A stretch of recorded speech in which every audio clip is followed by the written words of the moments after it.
Hi കൂട്ടുകാരെ, എല്ലാവർക്കും സുഖമെന്ന് വിശ്വസിക്കുന്നു. ഇന്ന് നമുക്ക് ഒരു 4 മണി പലഹാരം ഉണ്ടാക്കാവേ. അത് എന്തുകൊണ്ടാണെന്ന് ചോദിച്ചാൽ അരി വെച്ച് നമ്മുടെ ചുമന്ന മട്ട അരി ഉണ്ടല്ലോ, ആ അരി ഞാൻ കഴുകി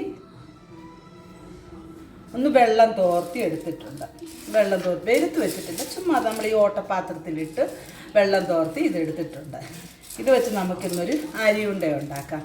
അത് നമ്മുടെ അരിയുണ്ട റിച്ച് അരിയുണ്ടയാണ്. അത് എങ്ങനെയാണ് ചെയ്യുന്നതെന്ന് കണ്ടു നോക്കാം. നമുക്ക് വീഡിയോയിലേക്ക് പോകാം. അതിലേക്ക് ഞാൻ ഈ കപ്പിൽ 2 കപ്പ് അരി എടുത്തിട്ടുണ്ട്. നമ്മുടെ അരി കഴുകി വാരി വെള്ളം തോർന്ന് എടുത്തിട്ടുണ്ട്. പിന്നെ ഞാൻ ആ കപ്പിന് തന്നെ ഒരു 3/4 കപ്പ് നിലക്കടല വറുത്ത്, നമ്മുടെ നാട്ടിൽ നിലക്കടല എന്ന് പറയും, കപ്പലണ്ടി എന്ന് പറയും, തമിഴിലെ വേർക്കടല എന്ന് പറയും, ഇവിടെ കടല ബീജ എന്ന് പറയും. ആ സാധനം ഞാൻ വറുത്ത് തൊലി കളഞ്ഞ് എടുത്തിട്ടുണ്ട്. ഇത് പിന്നെ വേണ്ടിയത് നമുക്ക് 1/2 കപ്പ് കാഷ്യൂ ബദാം, ഇത് രണ്ടും കൂടെയാണ്. ഇത് നമുക്ക് വറുത്ത് പൊടിക്കണം. അതുപോലെ തന്നെ ഈ കപ്പലണ്ടിയും വറുത്ത് പൊടിക്കണം. നമ്മുടെ അരിയും നമുക്ക് വറുത്ത് പൊടിച്ചെടുക്കണം. അപ്പം നമുക്ക് പ്രൊസീജിയറിലേക്ക് പോകാം.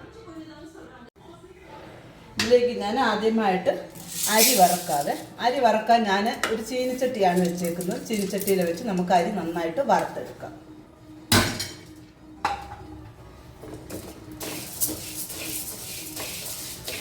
അരി വറന്ന് അതിൻ്റെ കളറൊക്കെ മാറി നല്ലൊരു മണം വരും. ഇപ്പം നമ്മുടെ നാട്ടിലെ ഒരു നാടൻ പലഹാരമാണിത്. ഞാൻ അതിനെ ഒന്ന് റിച്ചാക്കി എടുക്കുന്നേ.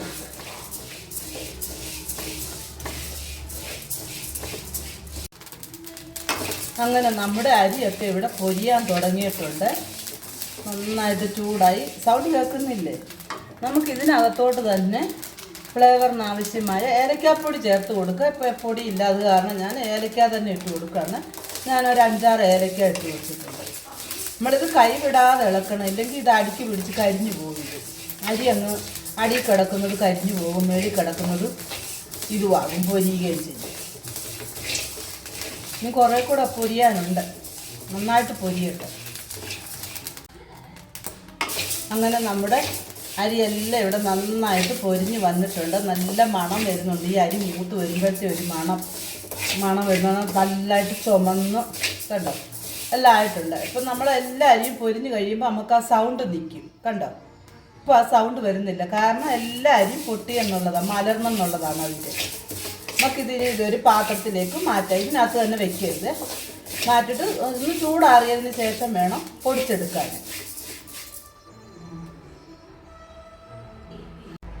ഇത് ചീനിച്ചട്ടിയിലോട്ട് തന്നെ നമ്മുടെ ബദാമും കാഷ്യൂം കൂടെ നമുക്ക് ചെറുതായിട്ടൊന്ന് ചൂടാക്കി എടുത്തിട്ട് ഇത് 3 സെപ്പറേറ്റ് ആയിട്ട് പൊടിക്കണം. ഇതും കപ്പലണ്ടിയും കൂടെ ഒന്നിച്ചിട്ട് പൊടിക്കാം. അരി സെപ്പറേറ്റ് ആയിട്ട് ഇതൊന്ന് മൂത്ത് വരണം.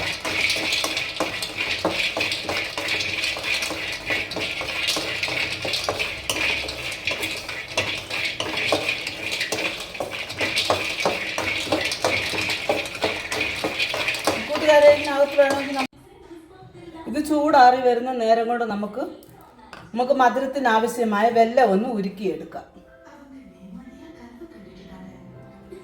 ഞാനിവിടെ അതേ കപ്പിൽ തന്നെ 1/4 കപ്പ് വെള്ളം എടുത്തിട്ടുണ്ട്. അതിനകത്തോട്ട് നമുക്കൊരു 1/2 കപ്പ് വെള്ളം ഒഴിച്ചു കൊടുക്കാം. അതൊന്ന് മെൽട്ടാവട്ടെ.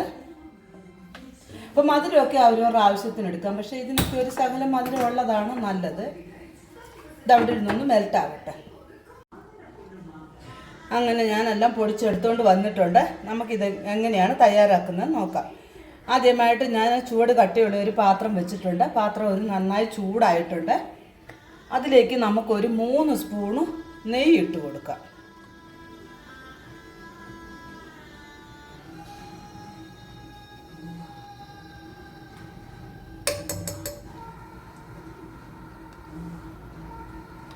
ആ നെയ്യ് ഒന്ന് മെൽറ്റായി വരട്ടെ.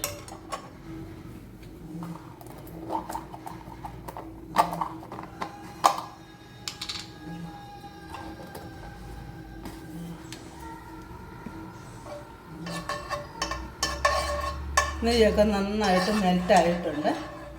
ഇതിനകത്തോട്ട് നമുക്ക് തേങ്ങ ആവശ്യമുണ്ട്. ഞാനിവിടെ ചിരകിയ തേങ്ങ 1.5 കപ്പ് എടുത്തിട്ടുണ്ട്. 1.5 കപ്പ്. അത് നമുക്ക് ഇതിനകത്തോട്ടിട്ടൊന്ന് നന്നായിട്ടൊന്ന് മൂപ്പിച്ചെടുക്കാം. ഈ നെയ്യിൽ ആ തേങ്ങയ്ക്കകത്ത് ജലാംശമൊക്കെ ഒന്ന് വറ്റി തേങ്ങ നന്നായിട്ട് ഒന്ന് മൊരിഞ്ഞ് കിട്ടണം. ആ വെള്ളമയം എല്ലാം പോകണം. പോയി കഴിഞ്ഞിട്ട് വേണം നമ്മൾ അടുത്ത പ്രൊസീജിയറിലോട്ട് പോകാനായിട്ട്.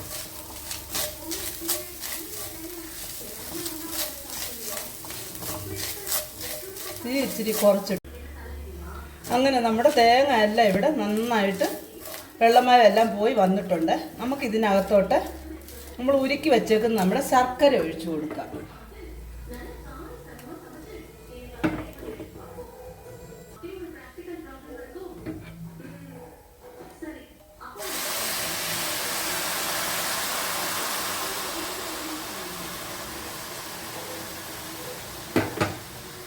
ഒന്ന് ഇളക്കി കൊടുക്കാം നമുക്ക്.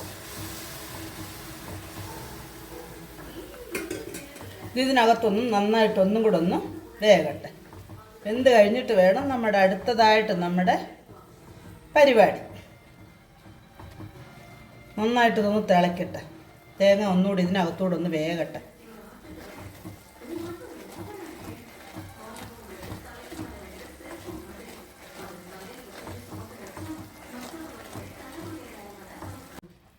അങ്ങനെ നമ്മുടെ ശർക്കരപ്പാനിയും തേങ്ങായും എല്ലാം നന്നായി മിക്സ് ആയിട്ടുണ്ട്. നമുക്കിതിനകത്തോട്ട് നമ്മൾ പൊടിച്ച് വെച്ചിരിക്കുന്ന നമ്മുടെ അരി, വറുത്ത അരി, അത് നമ്മൾ ഒത്തിരി അങ്ങ് നൈസും ആകണ്ട, ഒത്തിരി അങ്ങ് പൊടിയാതെ ഇരിക്കില്ല, ആ ലെവലിൽ വേണം. അപ്പം നമുക്കിതൊന്ന് നന്നായി മിക്സ് ചെയ്യാം.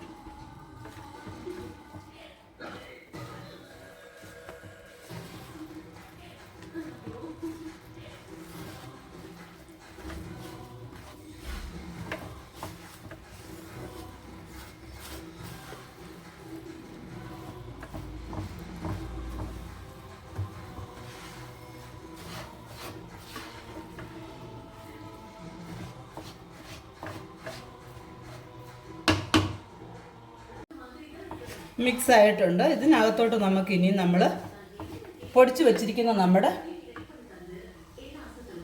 പൊടിയും കൂടെ ചേർത്ത് കൊടുക്കാം. കാഷ്യൂം പരിപ്പും എല്ലാം കൂടെയുള്ള പൊടിയും, അണ്ടിപ്പരിപ്പും കാഷ്യൂം ബദാമും എല്ലാം കൂടെ പൊടിച്ചത് നമുക്ക് ഇതിനകത്തോട്ട് ചേർത്ത് കൊടുക്കാം. നന്നായി ഇളക്കി യോജിപ്പിക്കാവേ.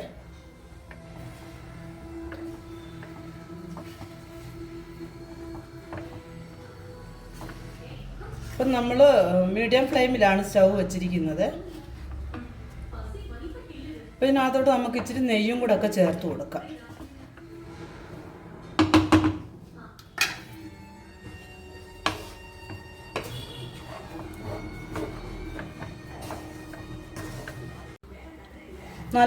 നന്നായിട്ട് യോജിപ്പിച്ചിട്ടുണ്ട്. നമുക്കിതിനകത്തോട്ട് ഇനി ഒരു 2 സ്പൂൺ നെയ്യും കൂടെ ചേർത്ത് കൊടുക്കാം. എന്നിട്ട് നന്നായി ഒന്നും കൂടെ മിക്സ് ചെയ്തെടുക്കാം.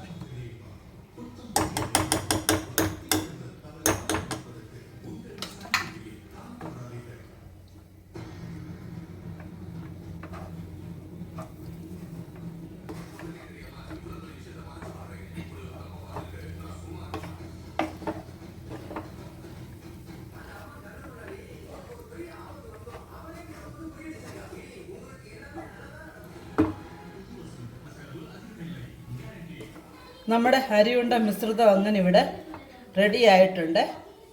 നമുക്കിതിന് ചൂടാറാനായിട്ട് വെക്കാം. ചൂട് ഒന്ന് ആറിയ പിറക് നമ്മുടെ കൈക്ക് എന്ത് ആകുമോ ആ ചൂടളവിൽ വന്നിട്ട് നമുക്ക് ഉണ്ട പിടിച്ചെടുക്കാം. അപ്പം ഞാനിവിടെ സ്റ്റൗ ഓഫ് ചെയ്യുകയാണ്. പെട്ടെന്ന് ചൂടാറാൻ വേണ്ടി ഞാൻ ഇതിനകത്തോട്ട് തന്നെയാണ് വെച്ചത്. അപ്പം നമുക്ക് ഉരുണ്ട പിടിക്കാം.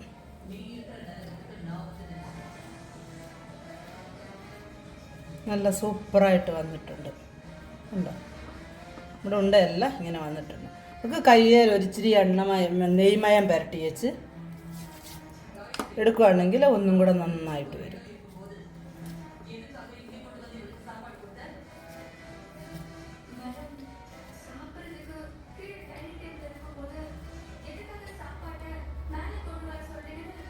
പിന്നെ നമുക്ക് ഏത് ഷേപ്പിൽ വേണോ ആ ഷേപ്പിലെ കൂടെ ഉണ്ടാക്കാമേ.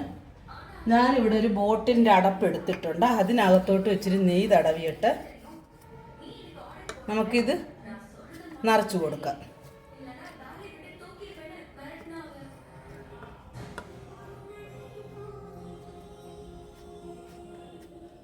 എന്നിട്ട് നമുക്ക് ഇങ്ങനെ വിടുവിച്ചെടുക്കാം. അപ്പോൾ നമുക്കിത് ഒരു ഷേപ്പിൽ കിട്ടും. ഇങ്ങനെ ഒന്ന് പ്രസ് ചെയ്താൽ മതി. കണ്ടോ?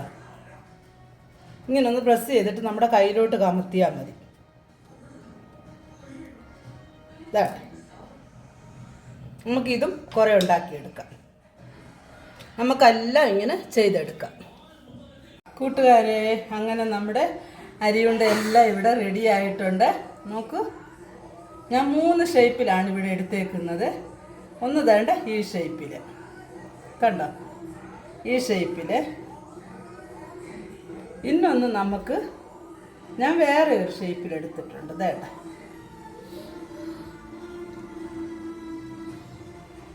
റൗണ്ട് പോലെ. അത് ഒരു ബോട്ടിലിൻ്റെ അടപ്പിലാണ് നമ്മൾ ചെയ്തേക്കുന്നത്. ഇത് നമുക്കൊരു 2 ആഴ്ച കൂടുതൽ കേടാകാതിരിക്കും. കാരണം നമ്മളിതെല്ലാം നന്നായിട്ട് ഫ്രൈ ചെയ്തെടുത്ത ഐറ്റംസാണ്. പിന്നെ കൂട്ടുകാരെ, ഒരു കാര്യം ഞാൻ ചേർത്തത് മറന്നുപോയി പറയാൻ. നമ്മളൊരു 2 പിഞ്ച് ഉപ്പിട്ടിട്ടുണ്ട്. ഇതിനകത്ത് ഉപ്പ് ചേർത്തിട്ടുണ്ട്. നമ്മളത് മിക്സ് ചെയ്യുമ്പോൾ എന്താണെന്ന് ചോദിച്ചാൽ ഞാനതൊന്ന് മറന്നുപോയി. അത് പറയാൻ മറന്നുപോയതായിരുന്നു. അന്നേരം വീഡിയോ റെക്കോർഡായിട്ടില്ല. അതുകൊണ്ട് എല്ലാവരും ഒന്ന് ചെയ്ത് നോക്കുക. കുട്ടികൾക്കൊക്കെ ഒത്തിരി ഇഷ്ടപ്പെടും. സ്കൂൾ വിട്ട് വരുന്ന ഉടനെ പലഹാരം ചോദിക്കുന്ന ഉടനെ നമുക്ക് ഉണ്ടാക്കി കൊടുക്കാം. നല്ല റിച്ച് ആയിട്ടല്ലേ ഇത്. ഇതിനകത്ത് നമുക്ക് കാഷ്യയുണ്ട്, ബദാമുണ്ട്, നിലക്കടലയുണ്ട്, നെയ്യുണ്ട്. അരിയല്ലേ, നമ്മുടെ മട്ടയരി. ഒരു കുഴപ്പവും വരത്തില്ല. നന്നായിട്ടുണ്ട്. എല്ലാവരും ഒന്ന് ചെയ്ത് നോക്കുക. റെസിപ്പി ഇഷ്ടമായാൽ ലൈക്ക് ചെയ്യുക, ഷെയർ ചെയ്യുക. മറ്റൊരു വീഡിയോയുമായി വീണ്ടും കാണാം. Bye bye.